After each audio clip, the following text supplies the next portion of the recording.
tidak apa-apa. Ya, sebelum saya mulai, mungkin saya ingin menanyakan dulu, ada yang tahu definisi profesi? Profesi, ada yang tahu? Karena ini nanti kita akan menyangkut untuk profesi kebidanan. Profesi itu apa sih?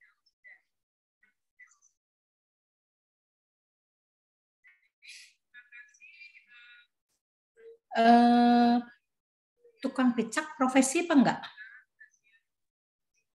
Tukang becak profesi bukan. Tukang sapu profesi bukan. Bukan, Ibu. Izin menjawab tidak, Ibu. Bukan, Ibu. Oke. Kalau profesi yang bagaimana? Izin menjawab, Ibu. Ya, Gina, silakan. Profesi adalah pekerjaan yang dilakukan sebagai kegiatan pokok untuk menghasilkan nafkah hidup dan yang mengandalkan suatu keahlian. Jadi harus ada keahlian tertentu. Ya, harus ada keahlian tertentu. Ya, baik itu mata kuncinya ya, itu kuncinya, clue-nya. Ya, jadi profesi itu harus memiliki suatu keahlian tertentu. Ya. Jadi profesi adalah pekerjaan yang membutuhkan pelatihan dan penguasaan terhadap suatu keilmuan khusus ya. Suatu keilmuan khusus, suatu profesi juga ada suatu asosiasinya, ada perkumpulannya, ya ada perkumpulannya sehingga di situ diatur aturan-aturannya ya, aturan-aturannya ada mempunyai kode etik, ada sertifikasi, lisensi, jadi aturan-aturan yang harus dipatuhi oleh anggotanya, oleh anggota profesi itu. Jadi seseorang yang mempunyai pekerjaan, itu merupakan pekerjaan yang di pekerjaan itu merupakan hasil dari suatu ilmu, ya ilmu-ilmu khusus, ya ilmu khusus, dan juga untuk juga suatu ditambahkan suatu pelatihan-pelatihan ya pelatihan pengetahuan yang khusus juga. Seperti apa sih contoh-contoh profesi? Contohnya apa? Bidan, perawat, dokter, pengacara, ya dosen dan lain sebagainya. Itu harus mempunyai suatu aturan-aturan yang diatur di dalamnya, yang mengatur anggotanya harus bagaimana, dan semua anggotanya harus tertib, harus melaksanakan dengan aturan-aturan yang ada di profesi tersebut. Ada ART-nya, ya. Kemudian apa sih? Yang salah satunya adalah profesi bidan. Jadi bidan itu profesi. Jadi menurut Haryani ini ada satu referensi bahwa profesi bidan adalah suatu jabatan profesi yang disandang oleh anggota profesi bidan dengan ciri-ciri mampu menunjukkan jabatan profesional yang memiliki pengetahuan khusus ya, melaksanakan peranan bermutu, melaksanakan cara yang disepakati, mempunyai ideologi yang terkait serta melalui pendidikan perguruan tinggi. Jadi profesi itu melalui tahapan-tahapan. Misalnya saya lulus SMA atau profesi tidak, ya itu masih umum. Jadi profesinya di mana? Profesinya misalnya sudah menjurus kekhususan. Ya, tadi dokter, bidan, perawat, pengacara, dosen, ya, kemudian ahli-ahli yang lain. Ya, jadi merupakan suatu keahlian yang dimiliki oleh seseorang.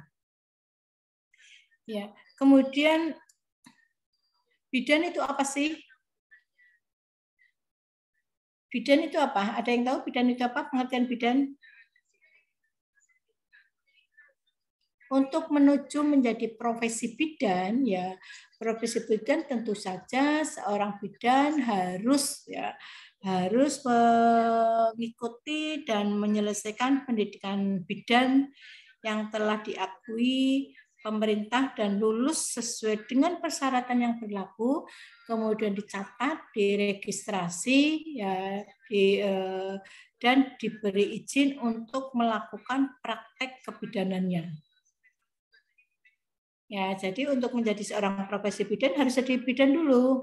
Tidak bisa tahun-tahun menjadi profesi bidan. Untuk menjadi seorang profesi perawat harus menjadi perawat dulu. Keahliannya dia apa? Perawat. Keahliannya apa? Dia bidan. Keahliannya apa? Dia dokter. Jadi harus mendalami dulu, ya mendalami dulu, kemudian baru setelah itu sudah terdaftar, sudah diakui, baru menjadi seorang profesi dengan suatu perkumpulan, ya perkumpulan atau suatu dibentuk suatu perkumpulan. Kemudian untuk menjadi seorang profesi itu harus memenuhi apa sih ciri-cirinya, ciri-ciri untuk profesi. Yang pertama harus mempunyai pengetahuan dan keterampilan khusus yang didapatkan tadi baik dari pendidikan, dari pelatihan maupun dari pengalaman. Ya, kemudian memiliki perkumpulan atau asosiasi profesi. Kalau bidan IBI, kalau perawat PPNI, kalau dokter IDI, kalau dokter anak IDAI, ya. Kalau misalnya lingkungan Hakli, jadi ada ini apa perkumpulan sendiri atau sendiri-sendiri untuk asosiasinya. Kemudian juga harus mempunyai lisensi, ya lisensi itu izin, ya izin untuk setelah lulus, ya lulus sebagai seorang profesi, sebagai seorang bidan, kemudian kan dicatatkan, ya diuji dulu, namanya uji kompetensi, kemudian mendaftar atau registrasi, kemudian diberikan lisensi itu diberikan izin untuk melaksanakan profesinya, melakukan pekerjaan sebagai seorang bidan, contohnya. Juga di dalam profesi itu harus ada kode etiknya, ya kode etik, kode yang mengatur ya nanti untuk mengatur kepentingan bersama, kemudian untuk kepentingan anggotanya, untuk kepentingan organisasi, dan baik secara umum maupun secara dalam melakukan suatu pelayanan. Juga yang tak kalah pentingnya harus mengabdi kepada masyarakat, ya, mengabdi kepada masyarakat dalam memberikan suatu pelayanan. Kemudian juga otonomi sesuai dengan tupoksinya, sesuai dengan kewenangannya, otonomi dia sebagai seorang bidan. Jadi bidan dengan perawat tentu saja beda aturannya, ya kita menggunakan Undang-Undang Kebidanan nomor 4 tahun 2019, ya di situ mengatur otonomi untuk seorang bidan. Kemudian untuk apa namanya sebagai seorang bidan juga harus profesi, ya juga harus memang karakteristiknya ialah sistematik sesuai dengan teori, kemudian otoritas sesuai dengan tugas sebagai kewenangan sebagai bidan, kemudian prestis, ya, dan ada kode etik, ya kode etiknya juga profesional, ya profesional kulturnya. Ya. Lanjut, kemudian tujuan kode etik dalam satu profesi atau dalam pengembangan profesi, yang pertama adalah menjunjung tinggi martabat citra sebagai seorang profesi, di mana image dari seorang bidan, ya di masyarakat perlu dijaga atau dari hal-hal ya ini untuk bertujuan untuk mencegah masyarakat memandang rendah suatu profesi bidan, sehingga di dalam kode etik ini akan melarang segala perbuatan yang bisa berdampak terhadap pencemaran nama baik suatu profesi. Jadi misalnya melakukan suatu pekerjaan, suatu tindakan ya situ biasat yang bukan kewenangannya, kemudian tadi dari contoh contoh yang tadi disampaikan dari kasus yang disampaikan, bagaimana untuk mengembalikan citra dari bidan tersebut. Kalau suatu profesi misalnya bidan itu melakukan tindakan malpraktek yang bukan sesuai dengan kewenangannya. Dia mestinya misalnya kewenangannya bidan itu melahirkan persalinan yang normal. Kemudian misalnya sampai dia melahirkan sungsang, ya kemudian ada sesuatu yang terjadi setelah kelahiran itu namanya bidan tersebut akan dia sudah melanggar atau jadi malpraktek, tidak melaksanakan sesuai dengan kewenangannya. Ya, jadi itu akan salah satu juga akan menjadikan citra dari profesi itu akan kurang baik, tidak baik, bukannya kurang ya, tidak baik di mata masyarakat, karena itu sebenarnya itu bukan kewenangannya bidan. Kemudian menjaga dan memelihara kesejahteraan dari anggotanya. Kesejahteraan yang dimaksud adalah mungkin dari secara material, spiritual, dan mental. Dalam segala kesejahteraan material, ya anggota profesi mengharapkan larangan bagi anggotanya untuk melakukan perbuatan yang merugikan kesejahteraan anggotanya. Jadi begini, misalnya di suatu kan untuk melakukan praktek klinik praktek klinik kebidanan PMB, kemudian di situ untuk penarikannya bagaimana, misalnya suntik KB bayarnya sekian, suntik melahirkan normal bayarnya sekian, itu dari kesepakatan di organisasi itu sudah ada. Ya, jangan sampai misalnya lainnya suntik KB biaya jasanya 25.000, dia di bawahnya. Ya, jadi dari organisasi itu jangan tidak ada kesenjangan antara anggota yang satu dengan anggota yang lain. Kemudian meningkatkan pengabdian anggota profesi. Di sini kode etik yang meningkatkan pengabdian anggota profesi adalah bertujuan untuk pengabdian ya profesi tertentu, sehingga para anggota profesi dapat dengan mudah mengetahui tugas dan tanggung jawab pengabdian profesinya. Pengabdian di dalam satu desa, mungkin pada saat melakukan suatu pelayanan.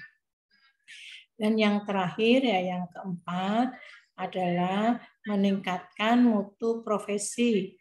Peningkatan profesi itu di dalam profesi itu agar selalu meningkatkan anggotanya, ya misalnya melalui pelatihan-pelatihan, seminar-seminar, workshop, dan lain sebagainya. Jadi di profesi juga tidak hanya di jalan sendiri-sendiri, tidak ada satu yang mengatur yang bagaimana cara menjunjung tinggi martabat, bagaimana menjaga ada bagian-bagiannya sendiri ya. Untuk meningkatkan mutu profesi, bagaimana dilakukan secara berkelanjutan sehingga anggotanya akan selalu meningkatkan ilmunya yang nantinya akan diberikan pada saat memberikan pelayanan kebidanan di masyarakat.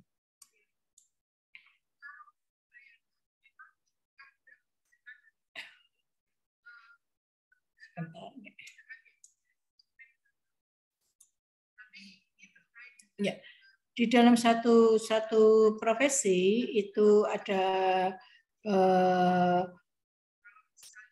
bidang yang menangani kedisiplinan oleh seorang bidan dengan melalui kode etik ya. Jadi di kode etik profesi bidan itu yang pertama ditetapkan oleh IPI dalam Kongres Nasional tahun 88, itu yang pertama. Isinya apa? Isinya itu di kode etik itu adalah suatu pedoman dalam tata cara dan keselarasan dalam melaksanakan pelayanan profesi bidan. Jadi di sini diatur bidan harus bagaimana dalam menjalankan profesinya. Ya, kemudian kode etik bidan ya. Yang pertama apa? Yang pertama itu sebentar ini kok nggak kelihatan. Nggak kelihatan. Saya nggak bisa baca, maaf. Ya, kewajiban bidan terhadap klien dan masyarakat. Ini di sini di dalam kode etik ini ada beberapa butir ya yang mengatur kewajiban bidan ya, bidan terhadap klien dan masyarakat. Ada 6 butir. Yang pertama, bidan harus menjunjung tinggi, menghayati dan mengamalkan sumpah jabatannya dalam melaksanakan tugas pengabdiannya. Jadi pada saat melakukan pelayanan ya, bidan itu harus berpedoman dengan sumpah yang telah dilaksanakannya.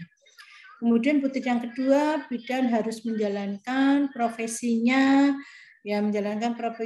dan menjunjung harkat dan martabat kemanusiaan yang utuh dalam memelihara citra sebagai seorang bidan. Harus membawa ya, itu kewajiban yang harus dilakukan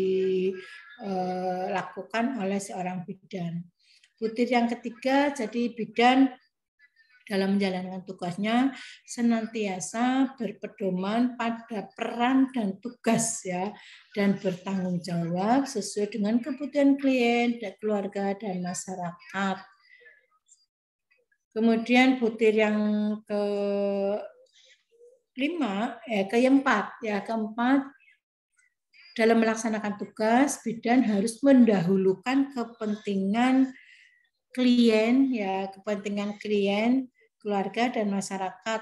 Ya, jadi tidak menguntungkan atau mementingkan dirinya sendiri. Yang penting yang pertama mementingkan klien dulu. Ya, ini juga sering sekali terjadi. Kita mau pergi sudah ada sudah ada janjian, sudah ada diatur. Ternyata kita mau pergi ada pasien yang memerlukan pertolongan kita. Ya, kita menggugurkan kepentingan kita dulu ya.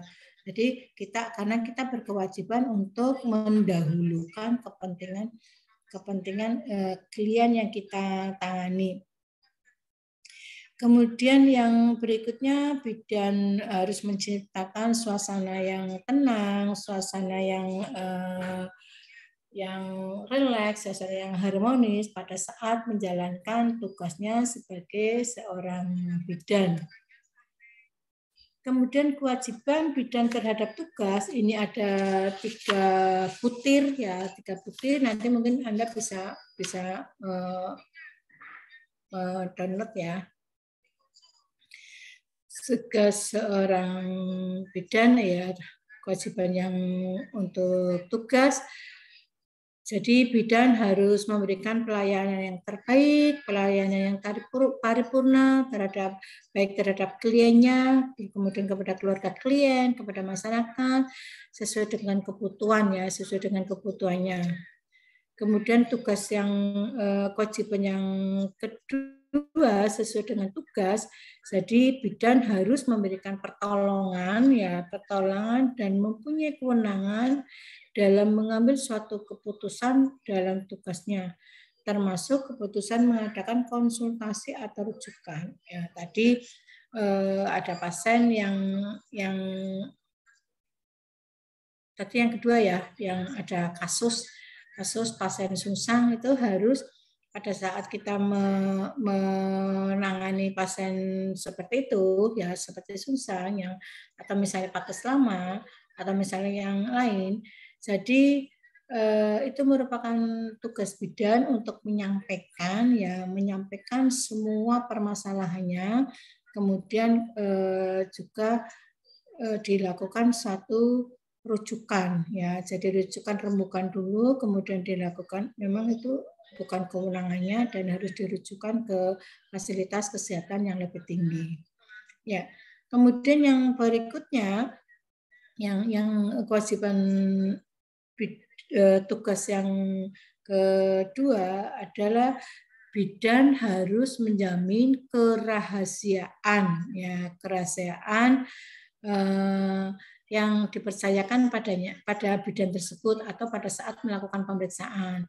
Misalnya ada pasien yang kita layani, misalnya ada suatu misalnya ada kondolima atau ada penyakit-penyakit tertentu, ya itu bidan tidak boleh menyampaikan keterangan tersebut bila mengumbar keterangan yang kita dapatkan pada saat melakukan pemeriksaan pada pasien, tetapi harus menyimpan untuk sendiri dan didokumentasikan sendiri hanya apabila dilakukan, misalnya diminta oleh hukum untuk menjadi saksi, misalnya ya alurnya bagaimana. Misalnya bidan itu menolong persalinan, kemudian bidan ternyata pasien tersebut mengalami sesuatu yang tidak diinginkan, ya dia tidak boleh tidak menyampaikan ke yang lain, hanya pada disimpan ya. Tapi kalau misalnya diminta oleh petugas oleh hakim misalnya ya, oleh untuk sebagai saksi itu boleh disampaikan, tapi tidak boleh disampaikan ke orang-orang, ya tugasnya harus menyimpan rahasia itu dengan sebaik-baiknya. Kemudian yang berikutnya, kewajiban bidan terhadap teman sejawat dan nakes, ini ada 2 butir, ya ada butir. Yang pertama, bidan harus menjalin hubungan dengan teman sejawat, ya untuk menciptakan suasana hubungan yang harmonis. Jadi misalnya satu tim, ya bidan satu tim misalnya dalam satu puskesmas, karena mungkin persaingan praktek di luarnya, di rumah, itu menjadikan suatu hubungan yang baik. Tidak baik, itu nggak boleh. Jadi apapun, bidan harus menjaga hubungan baik. Kalau tidak baik, nanti akan berimbasnya kepada pasien. Kemudian bidan juga harus saling menghormati, baik yang teman sejawat sama-sama bidan atau teman satu tim atau perawat mungkin ya, atau asisten dosen, asisten bidan atau dokter, itu harus saling menghormati. Kemudian bidan juga, kewajiban bidan terhadap profesi ini ada 3 butir. Yang pertama, bidan harus menjaga nama baik dan menjunjung tinggi citra profesinya, sehingga profesi itu harus saling dijaga oleh anggotanya, ya. Jadi bidan tersebut jangan berbuat yang di luar yang telah ditetapkan, sehingga akan mencemarkan nama baik tersebut. Kemudian bidan harus senantiasa mengembangkan diri, meningkatkan kemampuan profesinya sesuai dengan perkembangan dan ilmu teknologi yang terbaru. Misalnya sekarang pada saat kita memberikan pelayanan,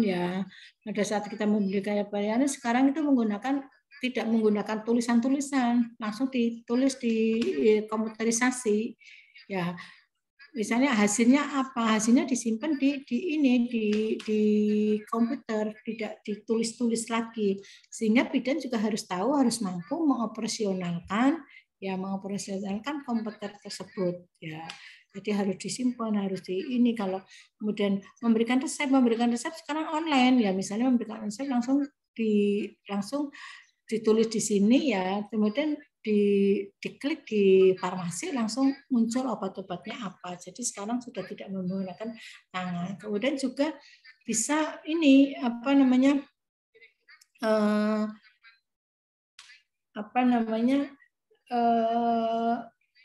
untuk laporan, misalnya laporan KB, ya laporan KB itu kan setiap dilakukan 1 bulan dari puskesmas, itu langsung online, ya langsung online ke dinas kesehatan langsung online ke profesi langsung online ke pusat. Jadi harus melek teknologi, ya. Kemudian yang berikutnya, ya bidan juga harus dalam pengembangan profesi, bidan juga harus, sebentar saya ada telepon ya, bentar.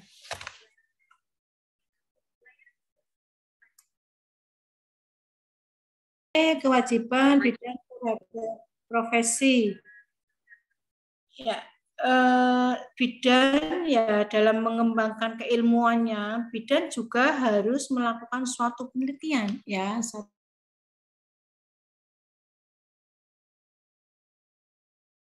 Sebut ya sebentar.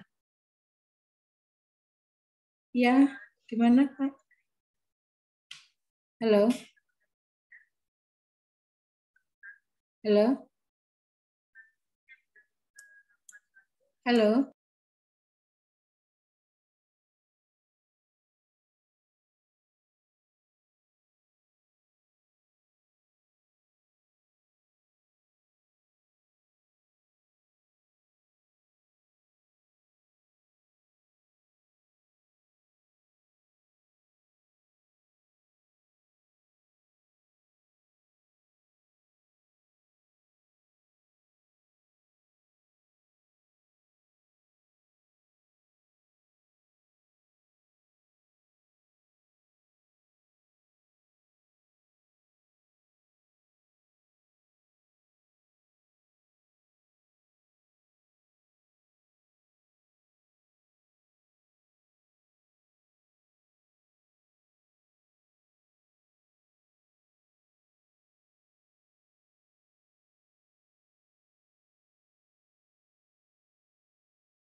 Seorang bidan ini ya masuk ya, dengar ya.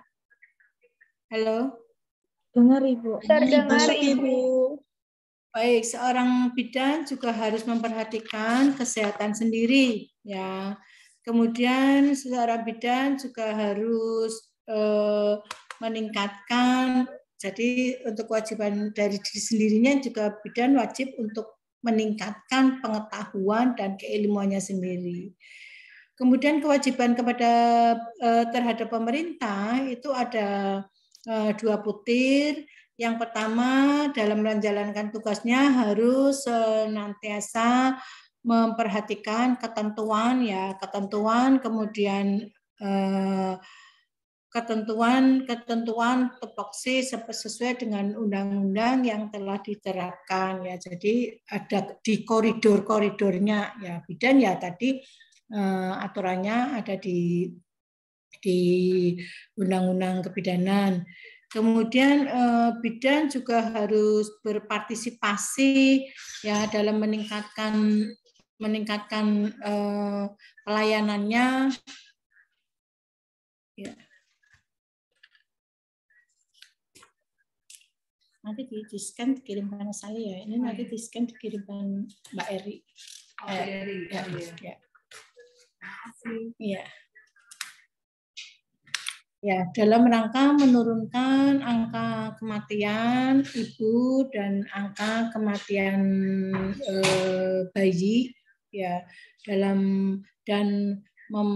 menyukseskan membantu program pemerintah. Kemudian yang penutup ya, bidan harus memelihara kesehatannya sehingga bisa melakukan sesuai dengan profesinya dengan baik. Kemudian tadi bidan juga harus selalu meningkatkan keilmuannya agar untuk diri sendiri ya, meningkatkan keilmuannya. Dan untuk penutup tadi dalam melaksanakan tugas sehari-hari, bidan harus selalu berpedoman pada kode etik yang ada di profesi tersebut. Ya. Kita lanjut. Dimensi dari kode etik yang pertama adalah anggota profesi dan klien sesama anggota profesi, kemudian anggota profesi dengan sistem kesehatan, anggota profesi dengan sesama anggota profesi, dan anggota profesi sesama dengan anggota profesi yang lain. Ya, lanjut dalam prinsip kode etik. Kita harus menghargai otonomi selaku profesi, kemudian melakukan tindakan yang benar sesuai dengan undang-undang yang telah ditentukan, sesuai dengan aturan, mencegah tindakan yang dapat merugikan pasien, merugikan diri sendiri, kemudian memberlakukan manusia secara adil. Jadi memanusiakan semua manusia, tidak membeda-bedakan antara yang kaya, miskin, cantik, jelek, dan sebagainya. Kemudian menjelaskan informasi dengan benar, ya apabila akan melaksanakan pelayanan, kita wajib untuk memberikan informasi dengan benar. Ya, kalau misalnya itu dampaknya nanti jelek, ya disampaikan sehingga si klien akan memilih pelayanan kita berikan, menentukan apakah bersedia apa tidak. Kemudian menepati janji yang disepakati bersama. Jadi pada saat akan melakukan suatu tindakan biasanya diberikan inform konsen ya. Terus setuju kalau setuju dilakukan tindakan berarti si keluarga atau yang pasien tersebut harus menandatangani persetujuan tersebut.